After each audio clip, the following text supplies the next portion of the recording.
Matapos makatanggap ng hudyat mula sa nagkunwaring buyer, agad nagtakbuhan ang mga otoridad papunta sa target area sa barangay na Tumulan sa Tuguluan, Misamis Oriental. Arestado ang target ng operasyon na si alias Wawang, na ayon sa Police Regional Office 10 ay dating pulis. Nahuli rin ang kanyang umunong kasabwat na pusher. Nakuha sa kanila ang 10 sachet ng shabu na nagkakahalaga ng mahigit 544,000 pesos. Itinuturing na high-value individual ang dating pulis na natanggal raw sa serbisyo nito lang Pebrero ayon sa Police Regional Office 10. Nag-awol daw ito matapos magpositibo sa random drug testing Hulyo nung nakaraang taon.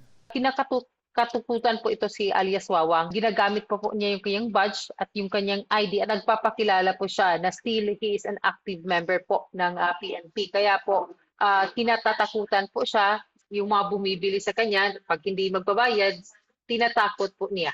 Nabawi sa na-dismiss na pulis ang kanyang police badge at police ID. Si alias Wawang umano ang nag-ooperate sa bayan ng Taguluan at sa mga karatig na bayan. Meron pong mga industrial workers, yung iba naman po is meron pong mga truck drivers. No, yun po allegedly no na mga parokyano po niya.